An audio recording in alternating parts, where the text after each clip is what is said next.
Well, good morning, everyone. It's 10 o'clock and we'll get started. Welcome to the HEAL Community Study Learning Collaborative. My name is Lisa Romley and I'm the Education Program Coordinator for the HEAL Study. We are here today to discuss and learn about the First Responder Leave Behind program. And I am pleased to introduce our speaker today, Dr. Doug Oyler. He is an assistant professor at the University of Kentucky College of Pharmacy. He serves as a director of Office of Opioid Safety at UK, where he leads the Opioid Stewardship Program. He has collaborated with the Kentucky Hospital Association, CASPR, and numerous other state and local entities to improve outcomes related to opioid use throughout Kentucky. Additionally, he is the co-investigator for the Healing Community Study, where he coordinates the Naloxone distribution efforts. His work has been featured in the American Journal of Health System Pharmacy, the Journal of Opioid Management, and the Journal of Trauma and Acute Care Surgery. Dr. Oyler graduated from the University of Kentucky College of Pharmacy, where he then completed a pharmacy practice residency, a critical care specialty residency, and a fellowship in academia. We're very excited to have him present today, as well as our panelists that are here today. We have Carlos Coyle. He is the Madison County EMS Director with over 40 years of experience. Carly Hickey is also on our HEAL team, and she is the Clark County Prevention Specialist, as well as an EMT with the Winchester Fire Department.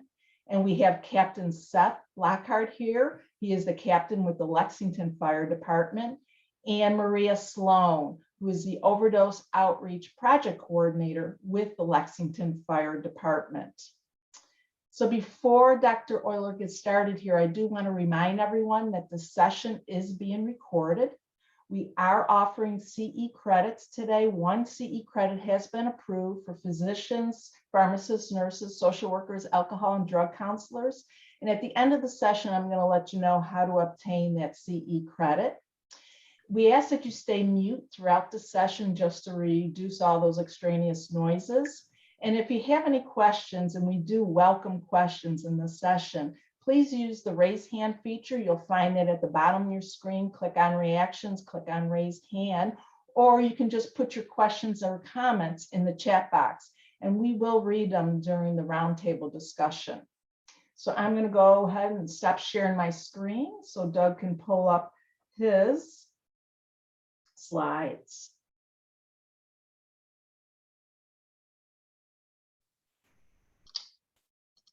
I've got a host disables screen share. Oh, okay. All right. I'm sorry. That's right, Doug. Sorry about that. No worries.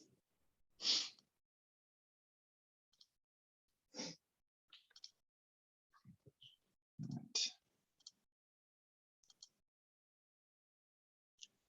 Let's go here.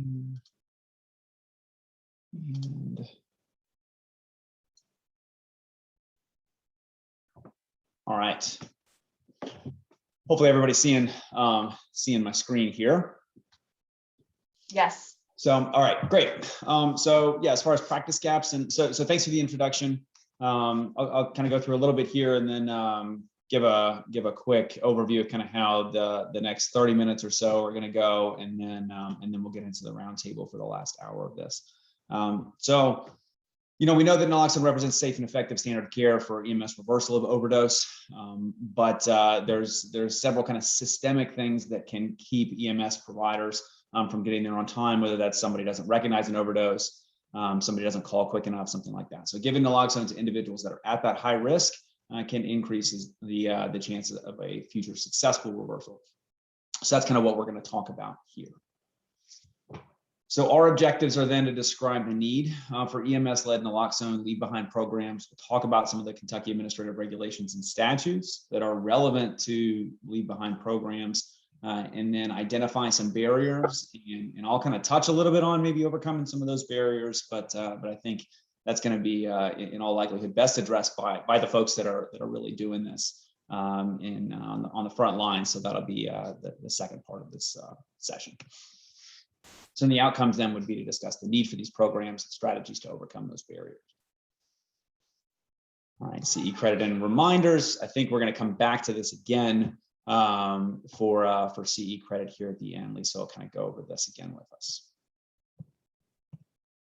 All right.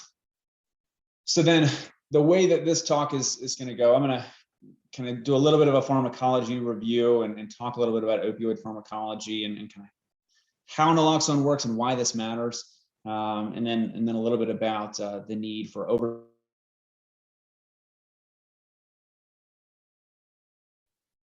overdose education and naloxone distribution. We'll talk about some of the opportunity for EMS leave behind programs, again, the legislative authority and some barriers.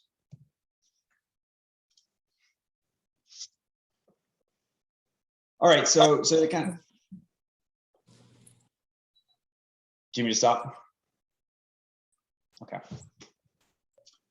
So, as far as kind of getting started here, so when we talk about naloxone pharmacology, I think it's good to start a little bit with opioid pharmacology. So when we talk about opioid receptors, so there's several different types of opioid receptors. Most commonly, we're really talking about mu opioid receptors, but there are several different ones. For the sake of our purposes, that's the one that's kind of the most important as we talk about overdose and safety. But it's important to note that there are others as well. And then there's different ways to describe these receptors. So we can talk about receptor activity of what happens when a chemical compound binds to that receptor. So you can have agonists and antagonists, and we'll talk about this in a second. And then receptor affinity of how tightly it binds and where these receptors are. So talking about receptor activity, so when we talk about specifically mu receptors, again, different ones. When we talk about mu receptors, you have an agonist. So this is something that's going to bind to that receptor and then produce whatever those downstream effects are. So those downstream effects, when we talk about mu opioid receptors in the brain and brainstem, that's where this picture matters. So kind of where these receptors are, those downstream effects are different things. So some of this is your response to pain or the intensity of pain. So agonizing or having an agonist bind to these receptors can then reduce the intensity of pain. In other areas like the amygdala, maybe this is the reactivity to pain. So like the unpleasantness.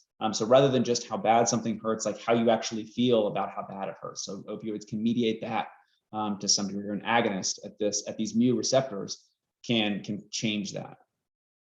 But it can also look at reward. So when we talk about the addictive potential of opioids, a lot of this comes from being able to modulate that reward system. So same kind of reward system that makes you that you get a good feeling from eating a good meal or having sex or things like that are designed to kind of facilitate survival and reproduction and continuing of the species kind of stuff, right? So very old systems, but opioids are agonists of these kinds of receptors within these systems can give you those effects. And so that would be when we talk about mu receptor agonists, things that we can commonly consider as opioids, so fentanyl, methadone, oxycodone, heroin, morphine, so on and so forth. Antagonists bind to those same receptors, but they don't produce whatever that downstream effect is. So they don't produce the opposite effect. They just don't. They keep another agonist from binding there and producing that downstream effect. So why this matters for naloxone specifically, so if you look at the opioid receptors or the mu receptors in the brainstem, those are things that facilitate your drive to breathe. So binding an agonist to that receptor can actually reduce that drive to breathe. So giving somebody an antagonist, it's not going to make them breathe more, but if they have a bunch of agonists on board, it could potentially move some of that agonist off the receptor and restore that normal drive to breathe. So we talk about the safety of naloxone or naltrexone as well, but the safety of antagonists, that's kind of where some of this comes from, is looking at, it doesn't really produce specific effects. It just kind of restores, a normal homeostasis, if you will. And then you have receptor affinity. So specifically talking about, again, mu receptors, you have high affinity drugs or compounds or low affinity compounds. So this is how tightly something can bind to that given receptor. So very high affinity things can bind very tightly, whereas lower affinity ones don't. So if you have something like codeine or morphine or something with a lower affinity, and you give a high affinity drug like naloxone, you can actually move that drug off the receptor. Now, if the opioid that has been administered, or the agonist that's there, has a very high affinity, then maybe you need more naloxone to undo those effects. So talking about bringing this back to naloxone pharmacology, remember it has a higher receptor affinity than a lot of opioids, but not a higher affinity than all opioids. So fentanyl analogs, things like that. Maybe you need more naloxone than you would for something like a codeine or morphine or even heroin. And remember, it knocks that agonist off the receptor, but it doesn't really produce an effect. So it doesn't do the opposite. It just doesn't do anything. But by not doing anything, it's not continually agonizing that receptor. So you lose that suppression of your drive to breathe, for example. And that's how it kind of reverses these effects of an opioid. So not just in the brainstem where you can restore breathing, but also in other areas where you can have precipitated withdrawal, perhaps. So whether it was modulating the reactivity to pain or pain itself or reward or things like that, you can then reduce that effect. So that's kind of where a lot of this precipitated withdrawal comes from. But if you take someone who doesn't have opioids in their system, giving them an antagonist, again, because it doesn't really do anything when it binds to those receptors, isn't going to precipitate opioid withdrawal. It's only if the opioids are around, or there's that endogenous or something acting on that receptor is around. It also only lasts about 30 minutes to an hour and a half or so. So particularly if someone has ingested an opioid that will stay around for longer than 30 to 90 minutes, methadone would be a good example here. You may need to give more, right? So that you've given that drug, the body chews up all the naloxone. So now you still have some of the opioid circulating, and it can go back and bind to those receptors. So that's the pharmacology piece, but then moving into actual evidence and kind of what we're doing and what this looks like in the real world, if you will. So we talk about overdose education, naloxone distribution. This is a twofold intervention. So there's two parts. The first is education to recognize and respond to an overdose and reduce the risk. And then also the provision of actual naloxone itself, right? The naloxone distribution. But it's beyond just giving somebody naloxone. It really is talking about several different components of this, and in a couple of slides, and we talk about how OE&D can be beneficial for specific patients beyond just giving the naloxone. This starts to matter, right? So it's, what is this individual potentially doing that may increase their risk of an overdose, and how can you mediate that or modulate that behavior in some form or fashion, reduce that risk, or how do you recognize the signs of an overdose in the first place? Several different products that are available for really intranasal administration is mostly what we're talking about here. So Narcan, the Cloxato 8 milligram product as well. And then there's also the injectable drug that has an atomizer, so you can kind of screw it on and use that for intranasal administration. Availability of those is sporadic at times as well, because it's multiple different pieces. It's a little harder to put together than something you just take out of the box. But there are other formulations too. So talking a little bit about the evidence supporting naloxone distribution or overdose education naloxone distribution. So this is from a few different studies, so 4 different studies here over 10 years or so. And what we can look at here is looking at this odds ratio of survival. So having a bystander that can recognize that an individual is overdosing and can administer naloxone to that individual increases their likelihood of surviving that overdose by about 8-fold versus not having naloxone available or not giving the individual naloxone. So we know that having this drug available in the community is increasing the amount of individuals, so the number of individuals who can recognize an overdose and administer naloxone. Is going to save lives. The second part of this, though, is really, again, getting into that overdose education. So, up to about a third of individuals can administer naloxone incorrectly if you don't teach them how to do it. So rather than just, kind of here's your Narcan, go forth, a little bit of education about this. So maybe people don't actually put the device in the nostril, all the way in the nostril. They don't actually push the plunger down to release the drug, right? So potentially, very, very serious problems in administration. Now you could say 2/3 of people administer it correctly without education, and that would be correct as well. But we do know that a significant portion of folks need that little bit of education about how to give naloxone.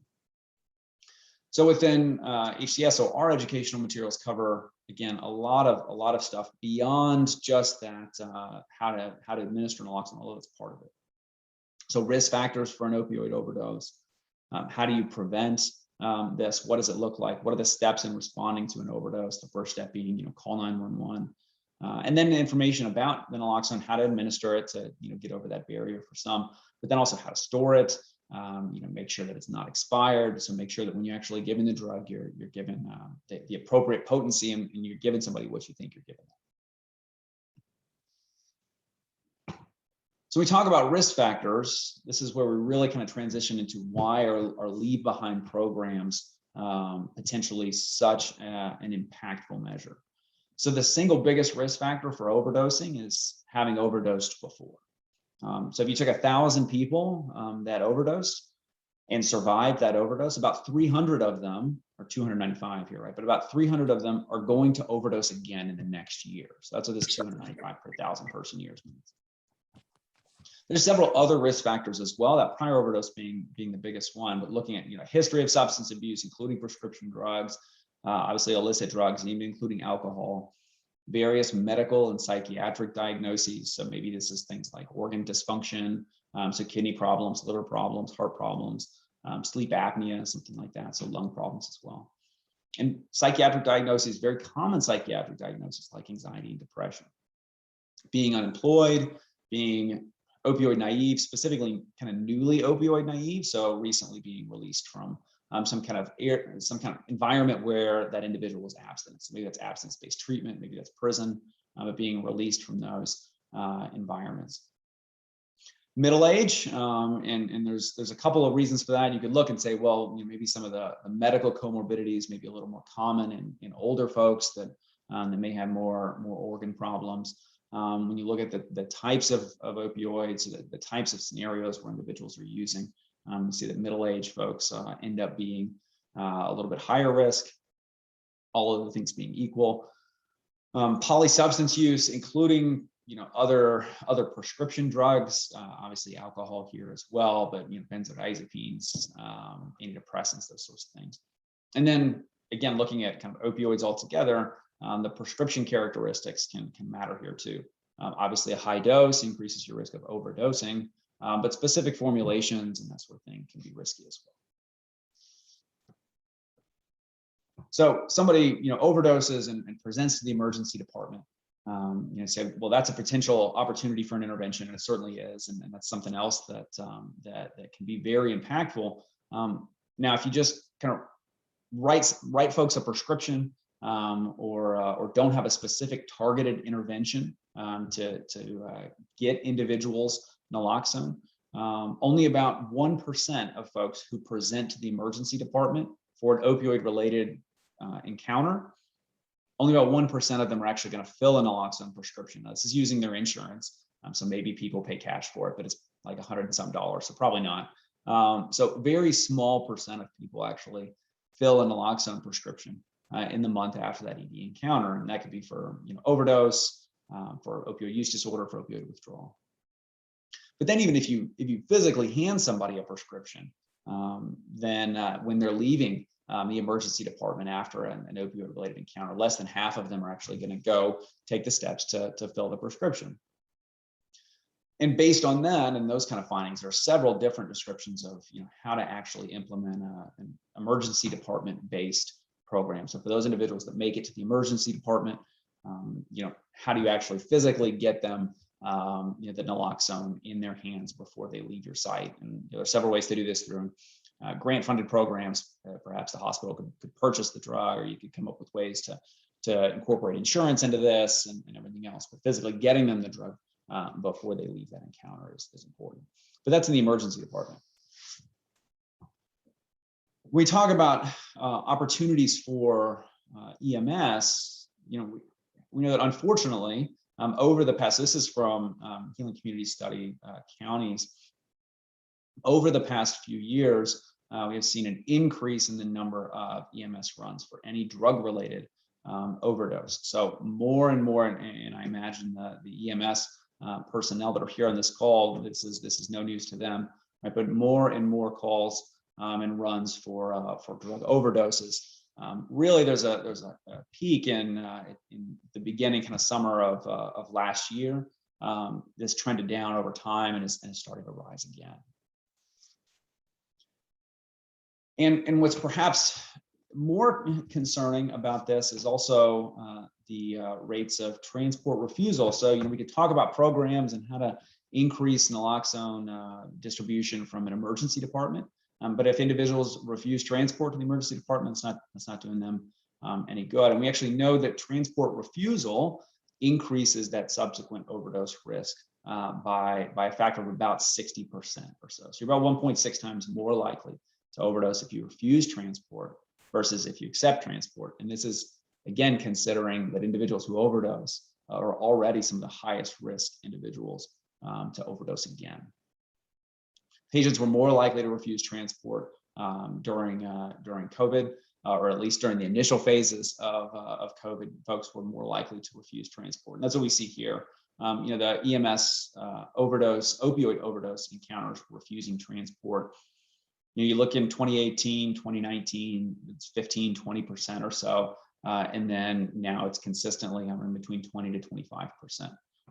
So there is an increase in the individuals that are refusing transport, which is where this intervention can be specifically helpful. So naloxone leave behind then. So this is overdose education and naloxone distribution, or OE&D, conducted with individuals and/or their social networks, their community networks, or families after an EMS response to an overdose. A lot of times this may be targeted specifically at those individuals who are refusing transport. But it provides that opportunity to reduce risk for, again, some of the highest risk individuals that there are. And it may offer an entry point into treatment as well. And we'll touch on this in a second when we get into some of the myths and barriers around naloxone, of how this may actually offer an entry point into treatment. A little bit about the authority for how this works. So essentially this is an individual, maybe they refuse transport, they've overdosed, they've been resuscitated. The EMS personnel physically can leave an additional naloxone with them, friends, family, whomever, at the scene for subsequent use. So where does the authority for that come from? So different than the authority to actually administer a drug by paramedic or EMT. So this is from KRS 217-186, and the reason I bring this up specifically is these are common questions that come up. But specifically, is that a person or agency, including several different individuals, firefighters, paramedics, or EMTs, can receive the prescription for naloxone, keep it, administer it as well. At the end of this same statute, this is where this is specifically beneficial or specifically applicable here. Is that we can dispense naloxone, the pharmacist can then dispense naloxone to any person or agency, as long as they're providing training on the, how to actually give naloxone as part of a harm reduction program, regardless of who the ultimate user of the naloxone may be. So the way that this can kind of be implemented is through some prescriptive authority. So having a provider that can provide that prescription, or physician or someone like that. The EMS program can receive naloxone pursuant to that prescription, regardless of who it ultimately goes to. So then they can then use this authority to distribute the naloxone beyond just keeping it themselves and giving it out into the community. The last thing I want to touch on here are some of the barriers. These are like the barriers to naloxone in general. So you have things like, concern for moral hazard, or enabling or something like that. Compassion fatigue is a very real concern, the cost and documentation. So when we talk about the moral hazards, so this isn't really a play on morality or anything. This is really looking at, do individuals engage in riskier behavior if there is some type of safety net, for lack of a better term, than they would if there wasn't. So you could look at, do people drive faster now that we have seatbelts in cars? And is there an associated moral hazard? And they do. Now, does that mean that that we take the seatbelts out of the car so people drive slower? No, right? But it's really just looking at that specific trade-off. So I don't want to imply morality or anything here with this. But what we know about naloxone is there's no associated increase, or at least available evidence doesn't suggest an associated increase between opioid use or risky opioid use and take-home naloxone. And actually, participation in overdose education and naloxone distribution programs may be associated with decreases in drug use, an increase in treatment retention and treatment entry. And remember, we talked about overdose education and naloxone distribution. It's about more than just telling somebody, here's how to use Narcan. Here's all the other things that increase risk. Here's ways to potentially decrease risk, kind of meeting people where they are and having those discussions. This is a study from several years ago that looked at individuals who underwent, or went through an OE&D program and then followed them up 3 months later. And what they actually found was when they asked, what I got circled down here in the bottom, I know this is a little bit small, but they asked about kind of their change in drug use since they underwent that training. So 3 months later. And what you can see is, about 12–13% of people reported an increase in drug use, but over half, or 53%, so over half of them reported decreasing drug use since that intervention, and the other third stayed about the same. And the percent of people that were currently enrolled in drug treatment went up about 14%, from 22, 23 up to 36%. So it seemed to increase the individuals that were enrolled in drug treatment as well. We'll talk about compassion fatigue, and I hope we can touch on this a little bit more in our roundtable discussion in a minute, or our panel discussion a bit. But 48. So this is a study from last year, but 48% of about 700 EMS providers that were surveyed reported compassion fatigue. There's several different risk factors that were identified in that study. So being Black or African American, having a colleague that completed suicide, trauma, burnout, but several different risk factors. And what we know is that the odds ratio for suicide, or these individuals who are reporting compassion fatigue within EMS, are substantially more likely than the general public to complete suicide as well. And this isn't new, right? So this is a headline, we work in EMS providers to death, talk about excessive work hours, compassion fatigue, violence, et cetera. But this is from November of 2016. So this isn't a new issue. And I would say that this has not dramatically improved. If anything, with COVID and with an increase in overdoses and everything else, this may have worsened over the past few years. So this is a very real problem and something worth addressing. The next barrier is cost. So even with specific pricing and incentives and things to try to improve public health access, this is $75 a dose or so to have this naloxone available. So here in Kentucky, there are a couple of ways that we've been able to leverage the Healing Community Study, the Kentucky Opioid Response Efforts, other grant funding mechanisms. But finding the funding to support this is another thing to potentially consider. And then last is the documentation. So not necessarily the documentation about who's filling the prescription and that sort of thing. A lot of that happens when the drugs actually would be sent to the program. But if you're talking about this as an entry point for follow-up or treatment entry, perhaps the record-keeping systems, if there's something like a quick response team or something that's through the fire department, and their system may not be interoperable with EMS? How do you actually kind of bridge that gap? And in some individuals, they may provide false follow-up information in general. So being able to reach back out to them is obviously quite difficult. So wrapping up here, hopefully I've made the case that naloxone, life-saving antidote after an opioid overdose. Individuals who have overdosed recently are at the highest risk of future overdose. And within that cohort, individuals that refuse transport from EMS seem to be at an even higher risk. So as naloxone leave behind programs, these do seem to be feasible. There's, we're going to have some kind of stories from the field here of how we've done this in Kentucky. Several other states have done this as well, but they certainly come with some logistical considerations as well.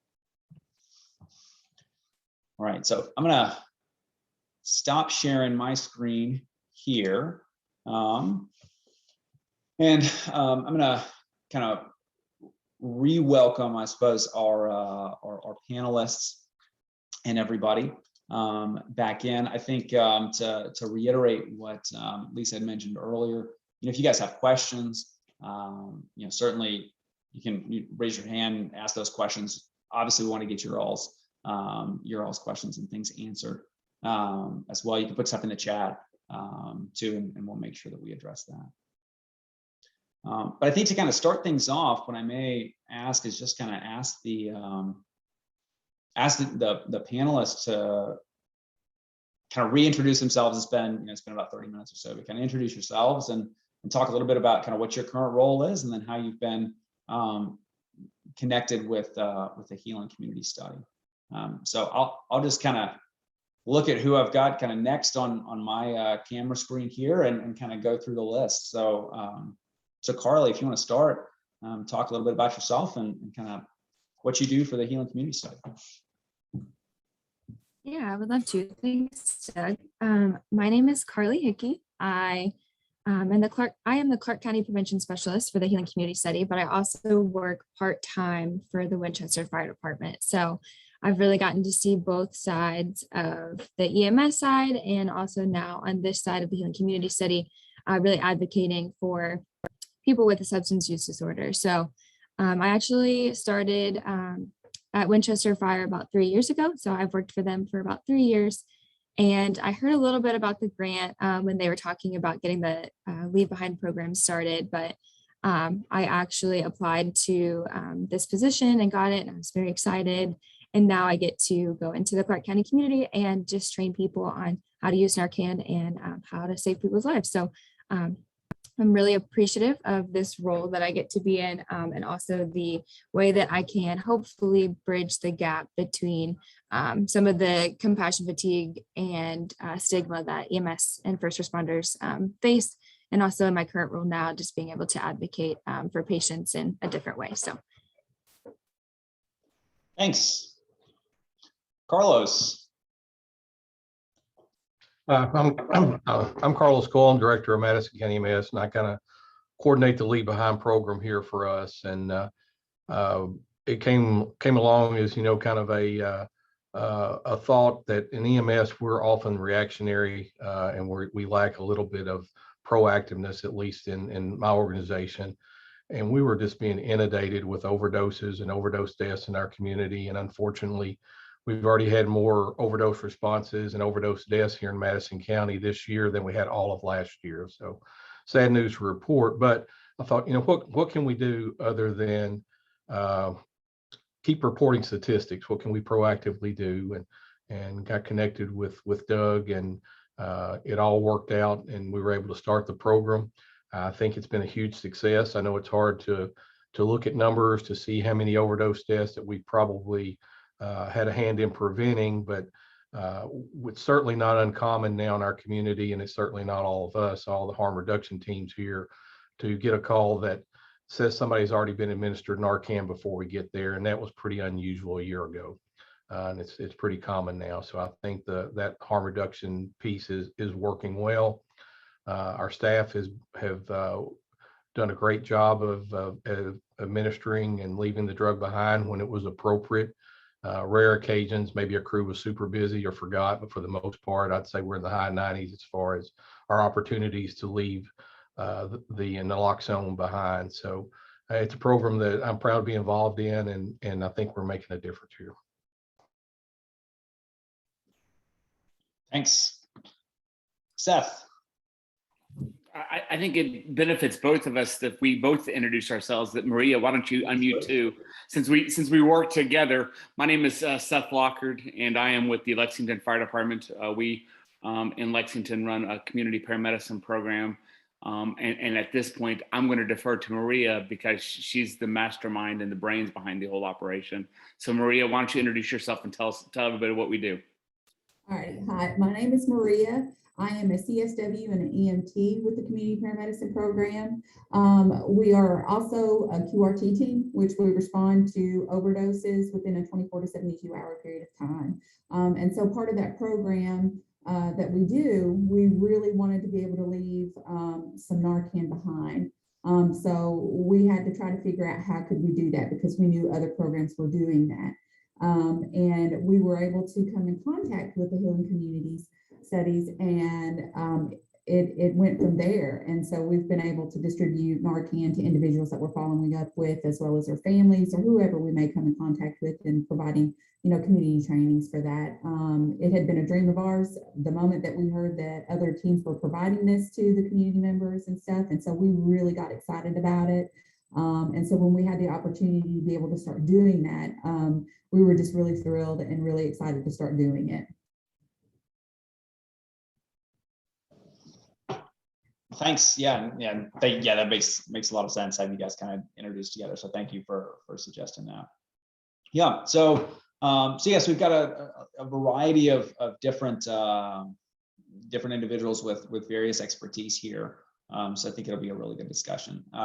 So our first question here, so from Peggy: can volunteer fire departments that do not have an EMT system get involved in the Leave Behind program?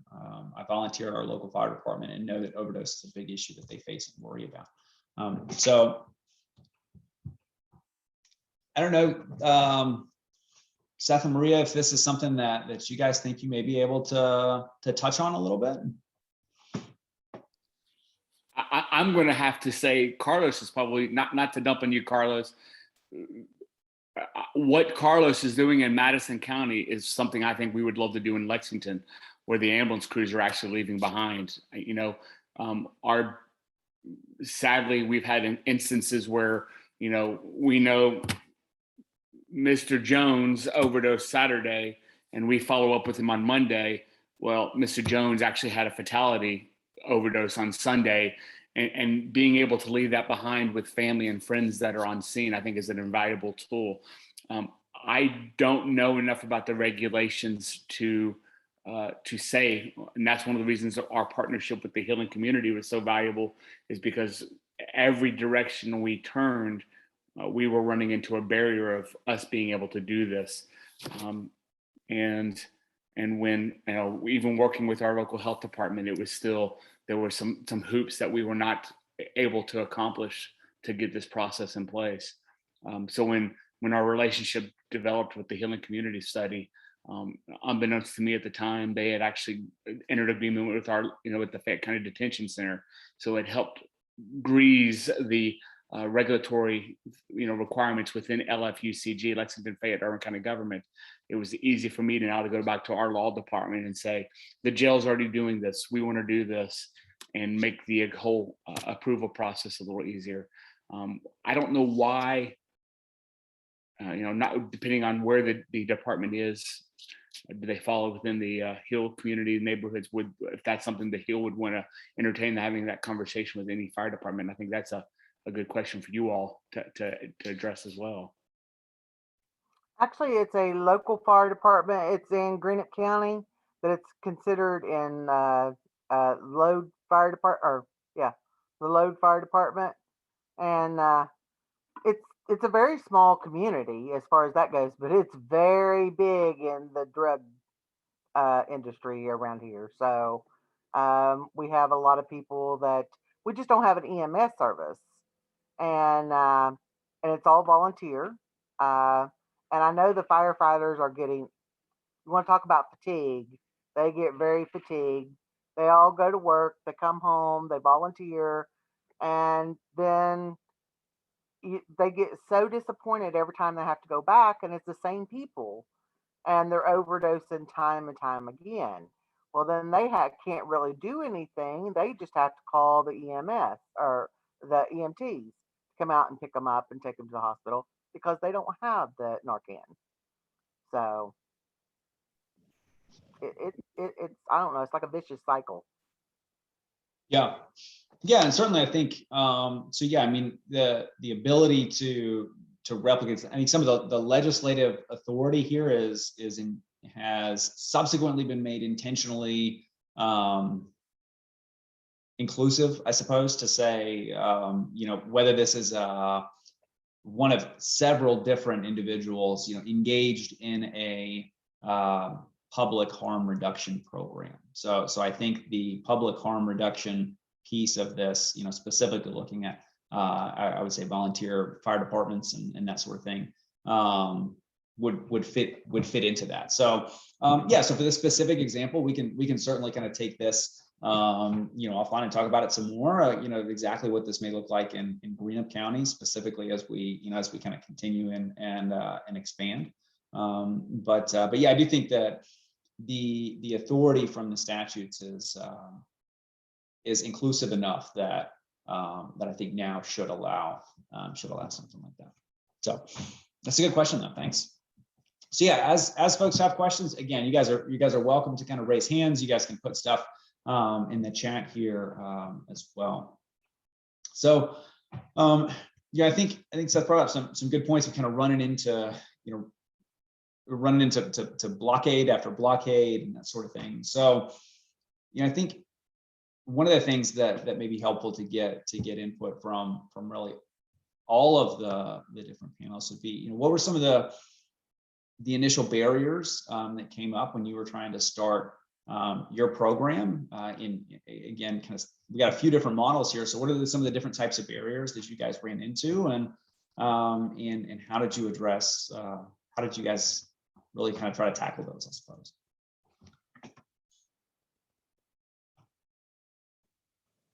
So go ahead.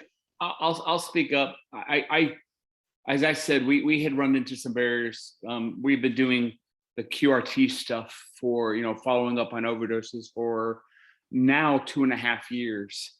And our first interaction was when we went out to Huntington, West Virginia, and Cobb County EMS was doing follow-ups as well. We spent the day with them, and it was amazing to sit there and watch them talking to these families and literally reach into a bag and hand them a box of Narcan.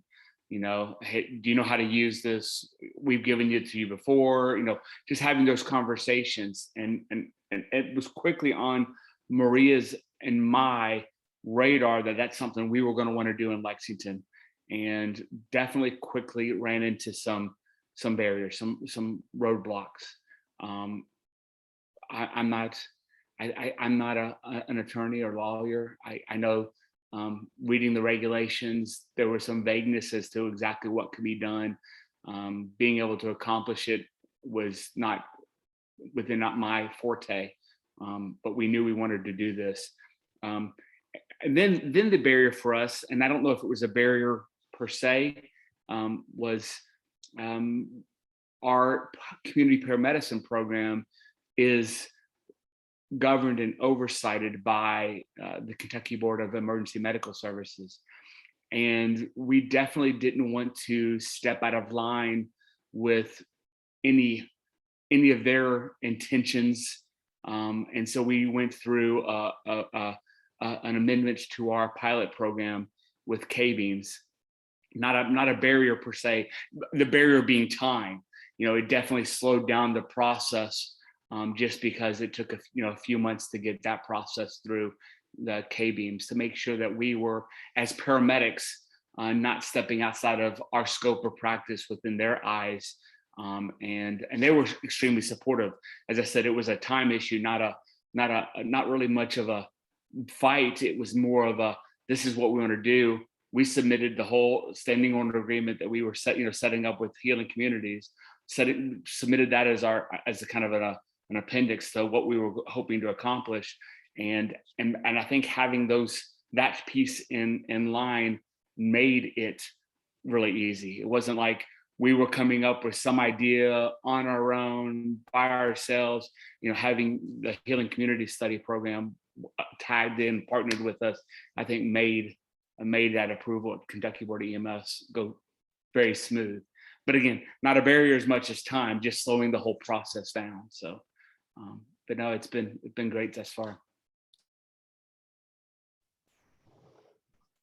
Great, thanks. Yeah, I think one of the other things that was a barrier for some institutions trying to implement this was really trying to figure out how do you actually is the authority there, and how do you actually approach leaving someone a drug versus just administering a drug. I think something that was helpful here, not to put you on the spot, Carlos, was coming up with kind of, we're going to approach this as almost a kind of gift, and I think that was a creative way to look at this. That was really helpful. That kind of mentality has been helpful for some of the other communities that have wanted to implement this. So do you mind talking a bit, Carlos, about kind of how you got your thought process here, and how we're gonna look at developing this protocol and putting it together and getting around any kind of real or imagined barriers around physically giving someone a prescription drug? I think we were up and running pretty quickly once we decided to not go through K-beams as to get a protocol approved. And nothing against K-beams, I've sit on that board, but it's a slow process to get protocol approval, and the board only meets a few times a year. So we didn't want to get any more lag time than possible. But it kind of occurred to us we're really not administering anything. We're doing a little training program, and we're leaving this behind. So it's not a change in scope of practice to what the paramedic or the EMT is doing. It's more of a community service. I didn't feel like it probably fit under the auspice of having to have a protocol and having it signed off by a state medical director and a local medical director. Now, having said that, I'm kind of unique here that I'm under a independent board that governs us as far as Madison County EMS. So obviously I had to get their approval for it, got our local medical director's approval for it, and it was overwhelmingly unanimous. Nobody had any big concerns. Of course, the first question was about, where's that put us legally? We went over the KRSs, which, my hat's off to the legislators that they wrote that so broadly. It allowed us to set it up pretty much any way that we wanted to, and certainly reduce the potential liability of anything what we were doing. But we put together a simple standard operating guideline, which is really a one-pager, and I've shared it with anybody, and we'd be willing to share it with anybody on the call. Got some of that information from the Tucson, Arizona program that they've had up and running prior to that, so we weren't totally reinventing the wheel here.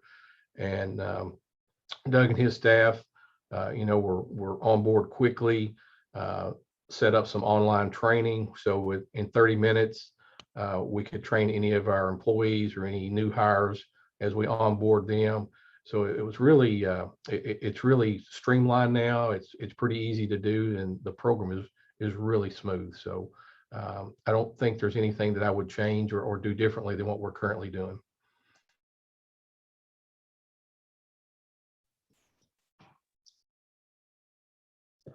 Great, thanks. So I've got a question from Corey here.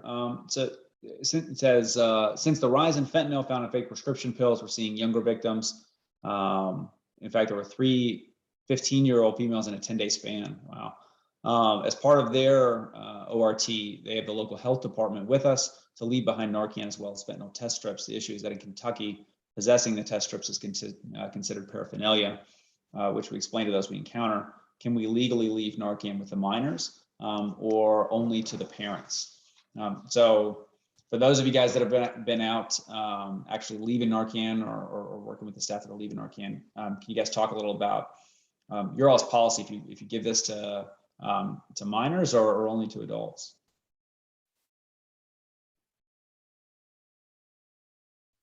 Fortunately, we haven't had that situation yet. That we've always been able to leave it with an adult, and I'm not sure. I'd have to look through our statistics, but I don't think we've actually had any minors that we've administered Narcan to in the field. That question actually came up because our local health department won't distribute naloxone to a minor. And they actually had a minor that wanted it for their parent. Their parent was an individual that suffered from OUD, and that individual wanted to be able to have Narcan for their parent. We reached out to Healing Community for making clarifications to what our role is and is that supported. And the support that we got from HCS was amazing. The statement was that there was no minimum age cutoff. It just, we needed to make sure that any minors that we were giving it to were able to demonstrate comfortably being able to administer it.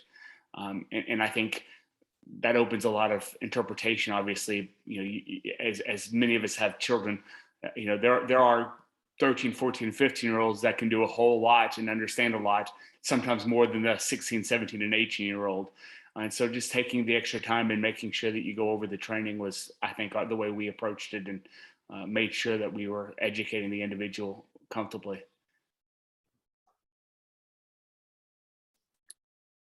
Yeah, and I would add to that. So a lot of my role is to go out into the community and train individuals on how to use Narcan. So I personally have not had the opportunity to train any minor. However, I just had an event last week at Clark County Community Services here in Winchester, and I had a woman come over and ask me if I would be able to help her, go over what it would look like to train her nephew, who is 10 years old. And so my philosophy is, if they are able to demonstrate, as everybody has been mentioning, if they can demonstrate and understand how to use the Narcan, when to use the Narcan, I think that it is, I'm like, yep, you can take it. You can save more lives that way. So this mom, it was her nephew.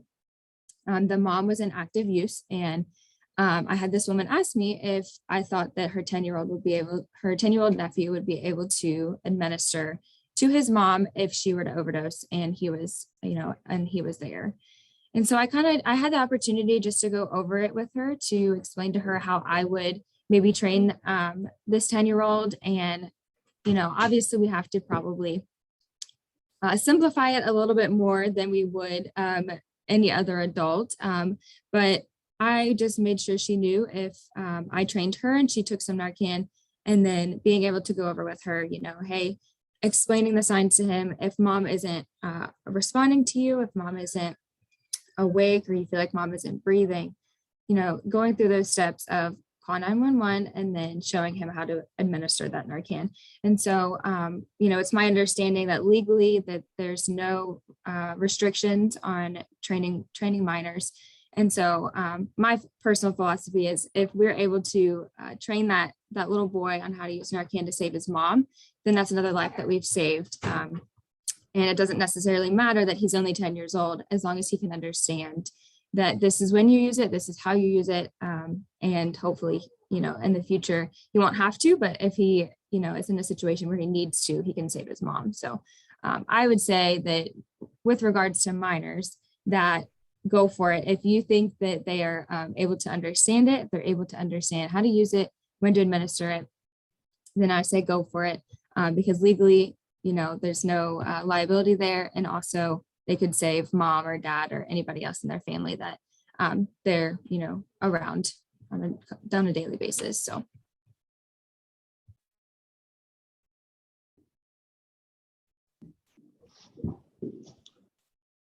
Yeah, I agree. Marie, were you going to add something? Yeah. Oh, okay. No, you're fine. Yeah, I think so. So our kind of interpretation has been as everybody mentioned, giving this out to minors is okay, as long as you kind of have that understanding. So yeah, thanks guys. So, Carlos, you mentioned a little bit about some of the training and trying to reduce some of those barriers. I think, kind of one of the approaches that we took, kind of working with Carly actually in Winchester EMS to do a lot of that training really hands-on was particularly helpful. But so kind of in light of that, I think what may be helpful would be, how have, specifically in Winchester and in Madison County, really how have your EMS programs really, how the staff reacted to trying to implement this program? How have your colleagues reacted to trying to implement this program? Do they see this as a barrier? Is there a lot of extra time? And how have you guys tried to address that? So how do they? What's that been? That overall reaction been like?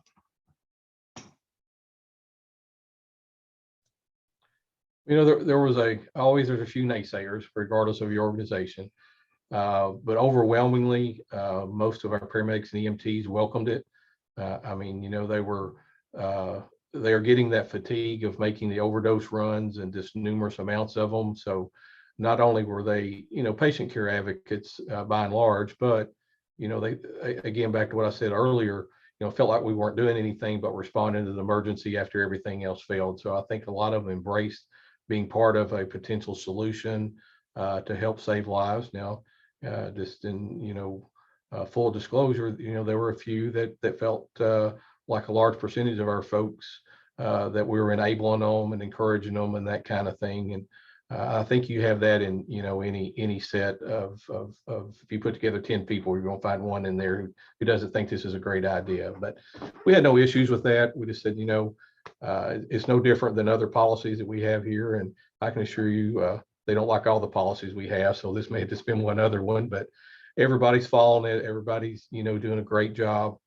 So just a few questions on the front end. They were concerned about their liability, and part of the training addresses that. So at that point, we really didn't have any further pushback. That it just became another part of their job. Now, other people are probably more energetic, when they're doing that, and probably do put a little more time and expertise, into the live session and everything. But everybody's at least meeting that minimal standard before they're leaving the Narcan. So I feel like it's, overwhelmingly good, and I use the adage that, regardless of your personal thoughts on it, we're all healthcare providers, and, we kind of took an oath to help people regardless of their situation and how they got there. We've all made bad decisions. And I said, but you would have no issue putting oxygen on somebody who had smoked for 60 years. And I said, I kind of see that the same way. So that may not be a great analogy, but it's one I use a lot of times. So I think Winchester is a little different. Well, a lot different. We're just trying to model after Madison County because Carlos has done something awesome there. But so in Winchester, I would say that definitely present at first was a lot of staffing issues. So that may be a barrier that's pretty specific to Winchester, but they are having a lot of staffing issues, a lot of issues. There's been quite a few people retire and a lot of issues trying to, fill those spots. And so I think that at first adding another training on top of already, fatigued personnel was not really getting anywhere with the personnel that were already there. Even though the training is very short and sweet, thanks to Doug, they still couldn't, they just didn't have the time to really take that out of their day to do the training. And so I think the staffing issues were definitely the biggest barrier, particular to Winchester for a long time. I think it's starting to get better now, which is awesome. But I would say that stigma and compassion fatigue kind of go hand in hand for sure in Winchester. And I think that the staffing issues kind of led to physical fatigue with, a lot of personnel trying to pull 48-hour shifts to try to make up for the lack of people that could cover each shift. So I think that the physical fatigue was also leading to even more compassion fatigue in Winchester. So I think that, as Doug mentioned, I went personally to each fire station on each shift to do the training in person. And I kind of just wanted to show them like, hey, I've been in your shoes too, where I feel like I was I had a pretty negative stigma regarding all of the overdoses that we had to go to, because there are quite often where we've gone to the same person multiple times, even that week. And so being able to just show them like, hey, I understand, I understand this side of it, but now being in this role that I am on the Healing Community Study and being able to understand more about substance use disorder and more about addiction and more about the whole person in general, and being able to show them, this Narcan isn't enabling them. This Narcan isn't, it isn't encouraging them to continue to keep using. Like, you are making a difference, you are saving their lives and giving them another opportunity to live and get into treatment. I think that was a really big stepping stone for them to kind of see me in this position of, okay, Carly was, one of us, and, part-time kind of is. And now she can see the other side of this and she's advocating for this. And so at first I would say there was a lot of pushback. A lot of people didn't want to do the training. When I went through the trainings, there were a lot of people drilling me with questions, really giving me some heat, but I welcomed it. I welcomed the conversation. And then from that, every time I go back now to work, I have so many of the firefighters saying, hey, I think you should target this area next for overdose education and naloxone distribution. Hey, I think that, we need to reach out to this person because we've had to go there multiple times for an overdose. So I've seen the change of heart slowly, but I think that at first there was that stigma and that compassion fatigue. And I think that it's still, the compassion fatigue is still present, but I think that slowly, just by having conversations and by allowing them to ask their questions and respond in a way that is informative, because a lot of first responders don't have, particular education on substance use disorder. So being able to just educate them a little bit more about what exactly substance use disorder is and how they can be an important part, an important linkage part, to saving someone's life and hopefully getting them into treatment has really helped in Winchester particularly.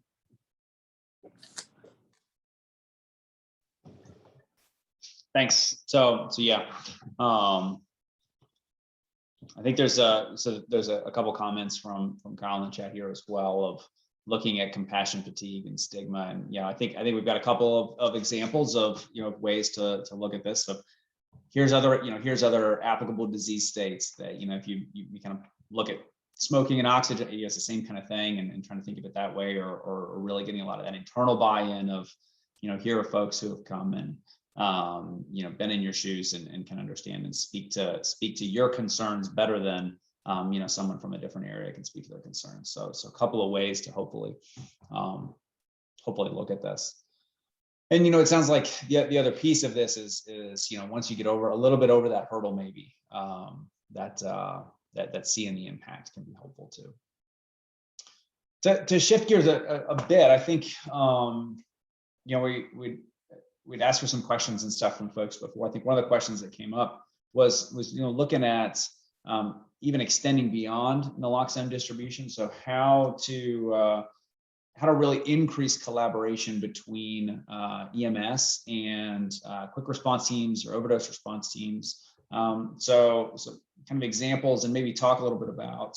I think Seth and Marie, maybe this could be particularly helpful here to kind of talk about how you guys interact some with EMS and how these different kinds of programs can really collaborate with that overall goal of reducing overdose deaths. So yes, we do. We're not like the most traditional, like your volunteer fire departments and stuff. And so with me being embedded into the fire department, it allows us to gain access to those individuals that have experienced those non-fatal overdoses. And it allows us to be able to make better contact with them.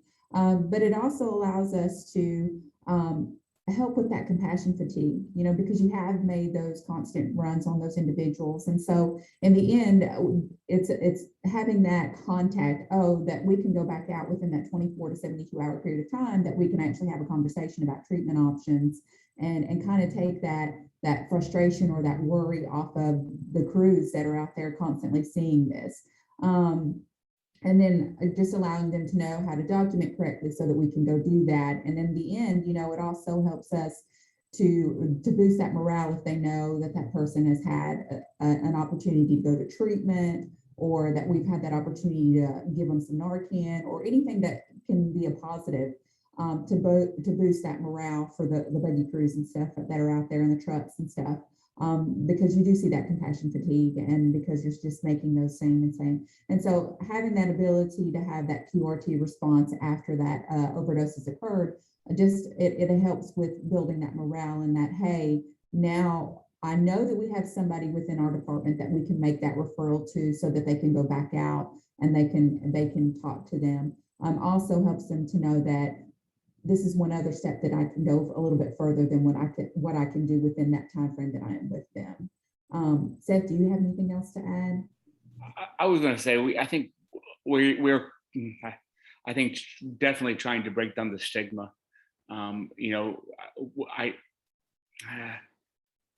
think there are, Carlos, as you worded it, naysayers. That's a good term. There are individuals that still don't fully understand. Heck, the science doesn't truly fully understand still, and still learning about the effects of opioids and how it truly changes the chemistry in your brain. We have a great medical director who's like a big advocate for this conversation.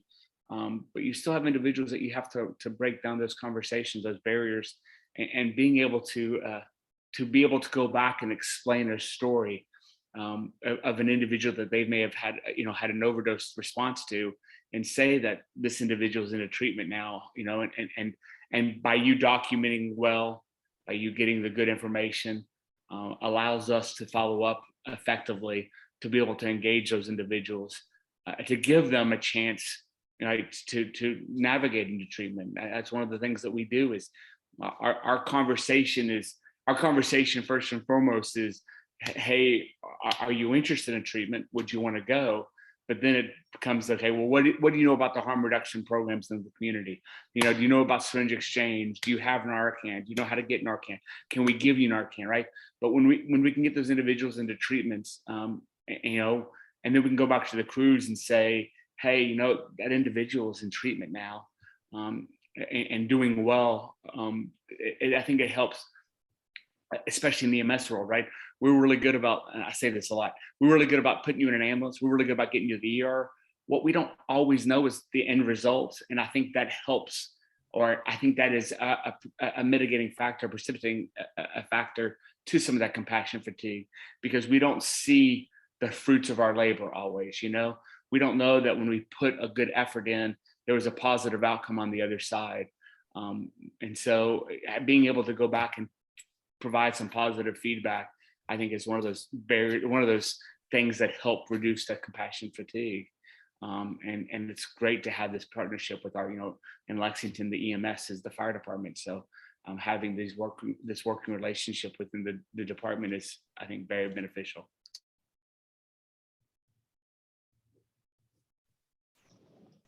Thanks. And well, yeah, and thanks for tying that back into the compassion fatigue stuff too. I mean, I think that's another point of, how do you address this, is really by showing people how well these kind of things can work. So it's very, very beneficial.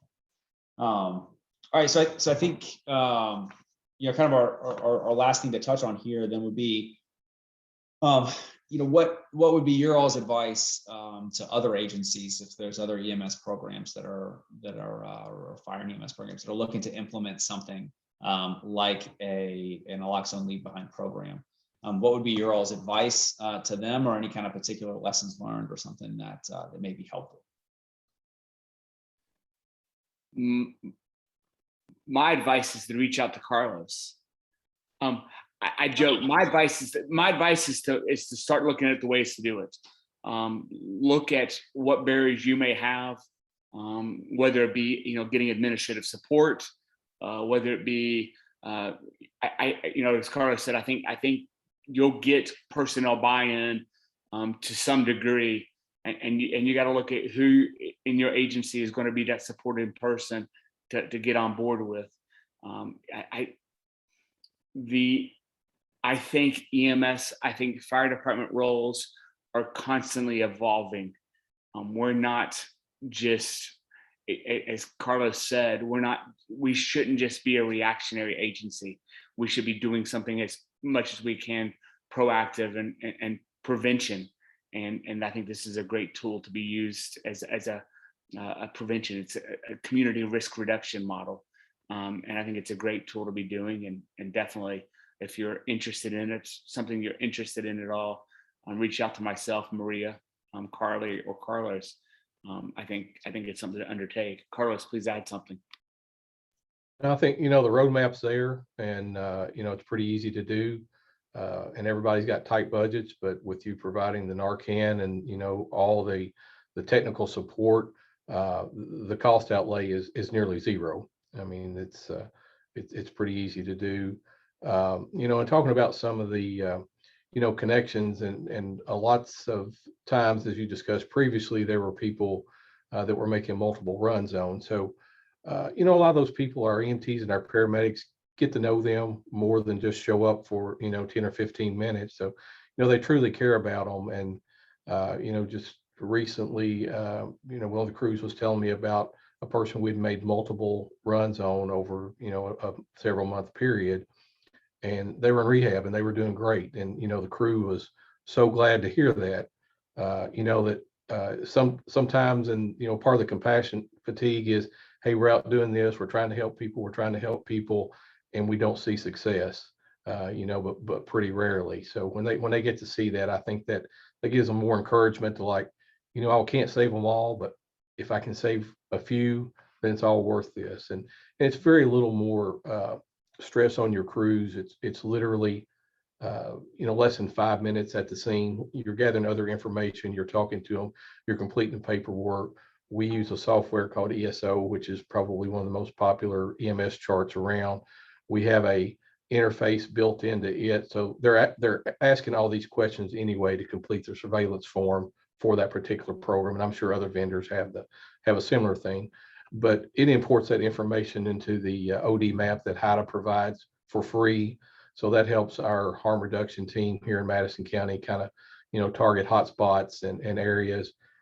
We can also set it up where it sends out emails when it hits a certain limit, say 5 overdoses, 3 overdoses within 24 hours or what. So, the things out there are getting better, as far as notification and, trying to get the QRTs, all the information they can to target the most important and, the most hotspots, if you will, and we do see that from time to time when a new drug comes to town, that it'll typically start out in one area and then kind of go out to the fringes, but there's usually a ground zero, if you will, of that particular batch.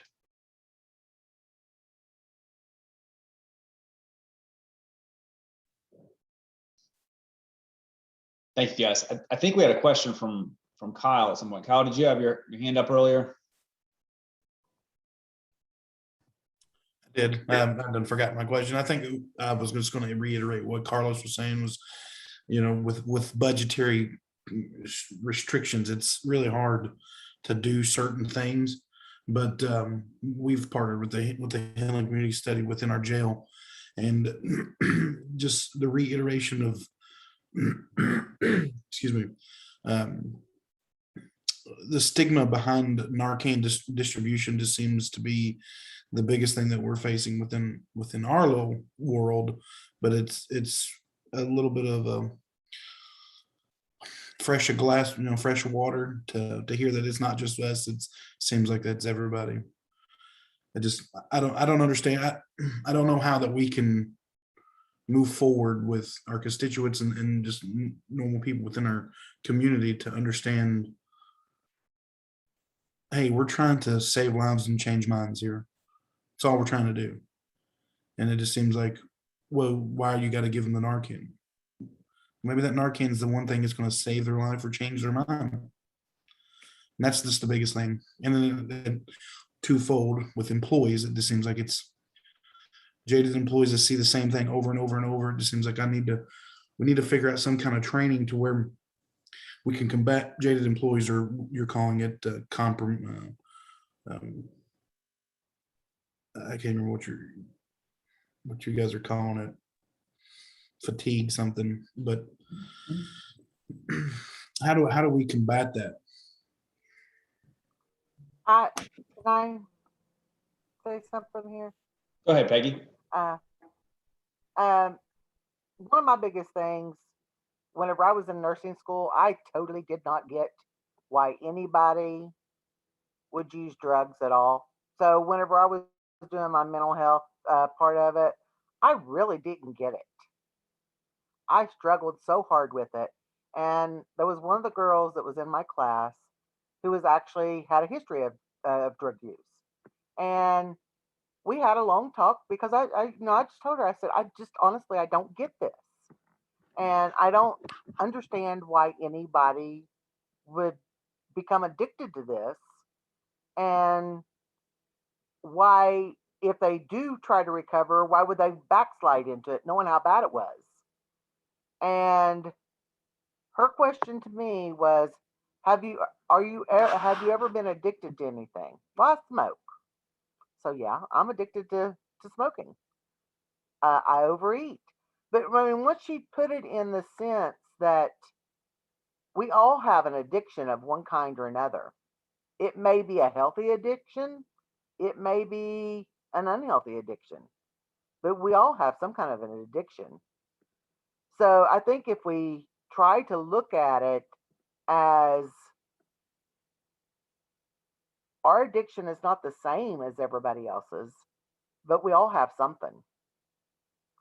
And I think that helped, I know it helped me better understand how somebody could become addicted. What we do about it, that's that's the problem there. That's the solution, but it's also the problem. So I don't know if that helps anybody to maybe better explain or try to get people to understand why it's so important that we try every measure we can to save somebody.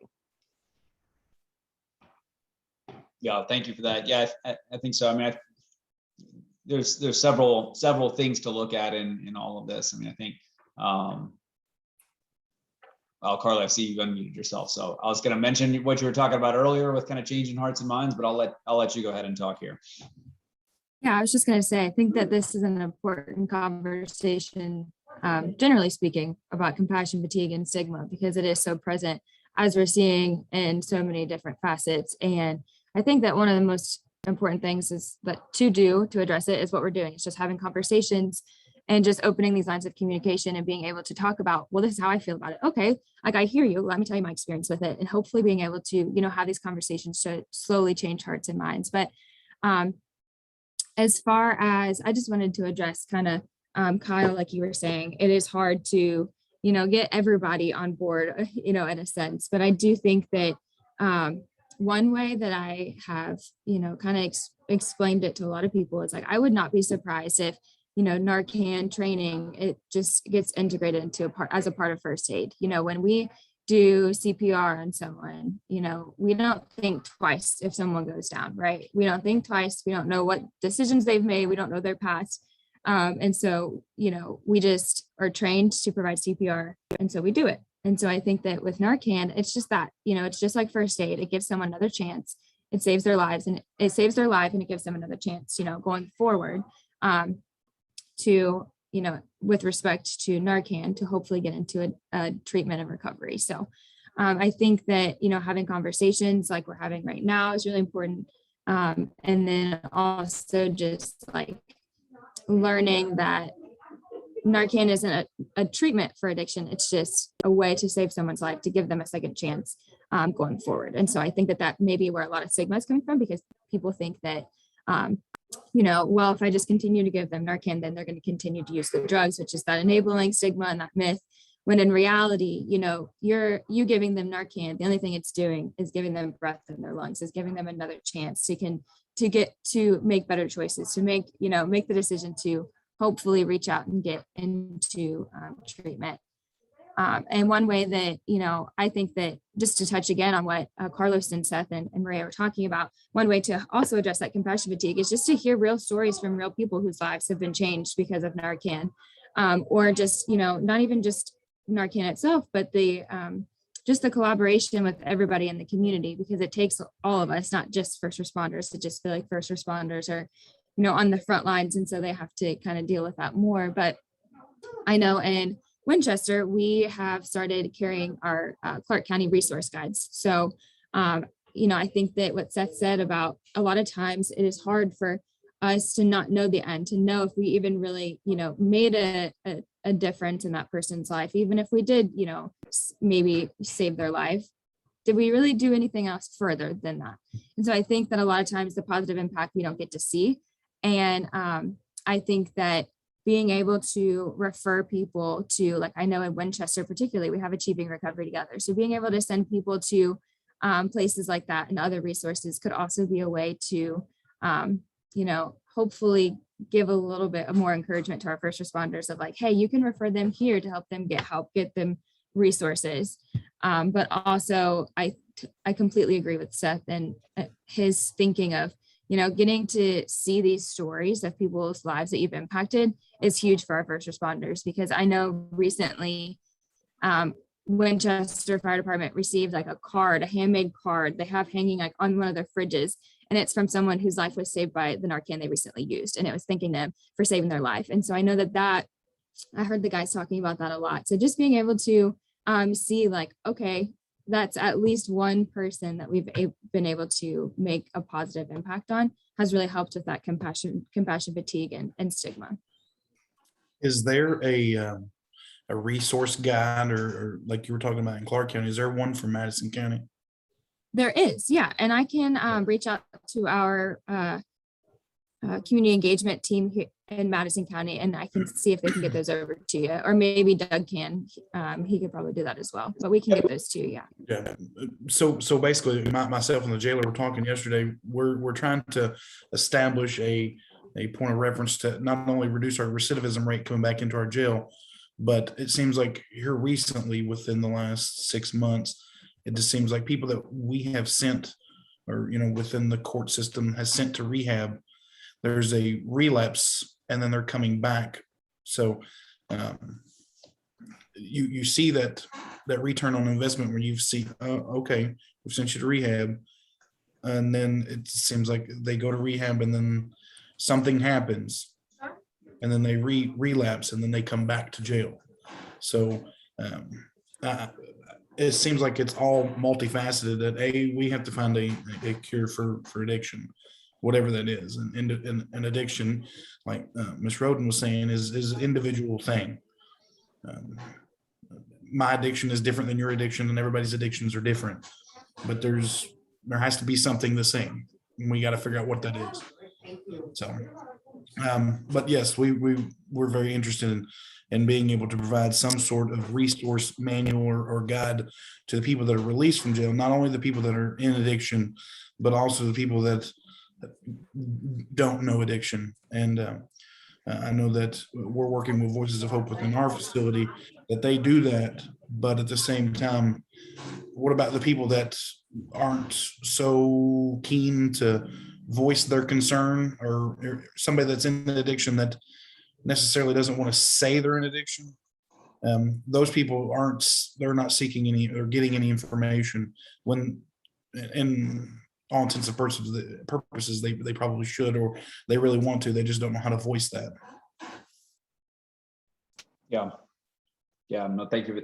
Thank you for that. I think, well, as a quick point, we can certainly follow up again offline about the resource guides and that sort of thing as well. So yes. All right, one last thing. I saw Corey, you had your hand up earlier. I want to make sure we get a minute at least to address your question or comment if you still have it. I'll make it really quick. So generally on our ORT visits, we take 2 packets. One would be for the person who suffered the overdose, and then the other, because a lot of times we don't see that person at the house, it's usually a family member. So we give them resources for parents of addicted loved ones. We talk to them a little bit about Casey's Law to let them know there are other options, and to kind of educate them on, substance use disorder as a whole. So that's all I was going to say. Thank you. All right. Well, thank you, everybody here. Certainly thank you to Carly, Carlos, Seth, and Maria for being part of this as well. I think Lisa had a couple kind of follow-up notes and stuff here. So so thank you guys, and Lisa, I'll turn it over to you. What a great discussion, and two powerful statements here are from Ron and Michael. You know, people can't enter treatment, remission, or recovery if they're not alive. And I think that's, you know, very powerful. Thanks, Mike, for sharing that. So to qualify for the CME credits, you click on this link here.